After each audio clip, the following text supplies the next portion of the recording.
ইডেনে কবে শুরু হতে চলেছে কেকেআরের প্র্যাকটিস ম্যাচ? রাসেল নারিনরা শহরে আসছেন কবে? এই সমস্ত কিছু প্রশ্নের উত্তর আজকের এই ভিডিওর মাধ্যমে জানতে পারবেন। আপনারা কারা কারা আইপিএল দেখতে ভালোবাসেন অবশ্যই কমেন্ট করে জানাবেন। আর যারা কেকেআরের ভক্ত আছেন ভিডিওটিতে লাইক অ্যান্ড সাবস্ক্রাইব করে ভিডিওটি সম্পূর্ণ দেখতে থাকুন। চলুন ভিডিওটি শুরু করা যাক।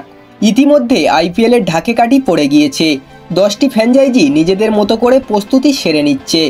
বিভিন্ন শহরে চলছে প্রস্তুতি শিবির। কলকাতা নাইট রাইডার্স মুম্বাইয়ে কেকেআর একাডেমিতে প্রস্তুতি শিবির করছে সম্প্রতি। কিন্তু টুর্নামেন্ট শুরুর আগে নাইটদের চূড়ান্ত মহড়া কবে, কোথায়? কেকেআর তারকারা কলকাতায় আসছেন কবে? এই সমস্ত কিছু প্রশ্নের উত্তর জানতে হলে ভিডিওটি সম্পূর্ণ দেখুন। গত আইপিএলে চ্যাম্পিয়ন হয়েছিল কলকাতা নাইট রাইডার্স। শাহরুখ খান, জুহি চাওলার দলের সামনে এবার মুকুট ধরে রাখার লড়াই। টুর্নামেন্ট শুরু হওয়ার আগে অবশ্য বেশ কিছু সমীকরণ দেখে নিতে চাইবে নাইটদের টিম ম্যানেজমেন্ট। নতুন অধিনায়ক আজাঙ্কে রাহানেও বুঝে নিতে চাইবেন দলের শক্তি ও দুর্বলতা। সাজিয়ে নিতে চাইবেন অস্ত্র এবং তুরুপের তাস। আর তার জন্য কেকেআর তাকিয়ে রয়েছে চূড়ান্ত প্রস্তুতি শিবিরের দিকে। অনেকটা পরীক্ষার আগে লাস্ট মিনিট সাজেশনের মতো। প্রশ্নপত্র কেমন হতে পারে তার আভাস পাওয়ার চেষ্টা, সঙ্গে উত্তর কিভাবে দেওয়া হবে সেই কৌশলও ঝালিয়ে নেওয়া, যাতে পরীক্ষা কেন্দ্রে অস্বস্তিতে না পড়তে হয়।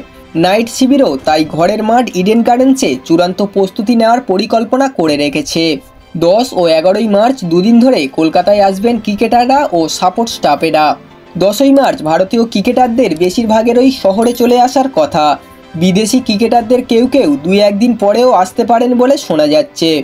সঙ্গে এও জানা গেল 12ই মার্চ থেকে প্রস্তুতি শিবির হতে পারে ইডেনে। সেদিন থেকেই লাস্ট মিনিট সাজেশন হাতে ধরে প্রস্তুতি ঝালিয়ে নেওয়া শুরু করতে পারেন কোচ চন্দ্রকান্ত পণ্ডিত। গৌতম গম্ভীরের পরিবর্তে নাইট শিবিরে যোগ দেওয়া নতুন mentor Dwayne Bravo, bowling coach Bharat Arun. কিন্তু সামান্য খচখচানি থেকে যাচ্ছে ভারতীয় ক্রিকেট বোর্ডের জারি করা নতুন ফতোয়ায়, যেখানে 10টি দলকে বলে দেওয়া হয়েছে যে টুর্নামেন্ট শুরুর আগে মূল মাঠে 7 দিন 3 ঘন্টা করে প্রস্তুতি সারতে পারবে। তার মধ্যে সর্বোচ্চ 2 দিন প্র্যাকটিস ম্যাচ খেলতে পারবে। আইপিএলে কেকেআরের প্রথম ম্যাচ 22শে মার্চ। 12 তারিখ প্রস্তুতি শুরু করলে 10 দিনের মতো শিবির চলতে পারে। সেক্ষেত্রে শিবিরের মাঝে ক্রিকেটারদের বিশ্রাম দিতে হবে নাইটদের। কেকেআর সমর্থকরা অবশ্য অত নিয়মকানুন নিয়ে ভাবতে নারাজ। তারা মুখিয়ে রয়েছেন আন্দ্রে রাসেল, ভেঙ্কটেশ আইয়ারদের ইডেনে প্র্যাকটিসের সময় ছক্কার ঝড় দেখার জন্য। বন্ধুরা, এই ছিল আজকের ভিডিওটি। আপনারা কারা কারা কেকেআরের ভক্ত অবশ্যই কমেন্ট করে জানাবেন। ভিডিওটি ভালো লাগলে একটা লাইক করে দেবেন এবং এই ধরনের ক্রিকেট নিউজ সবার আগে পাওয়ার জন্য চ্যানেলটিকে অবশ্যই সাবস্ক্রাইব করে দেবেন।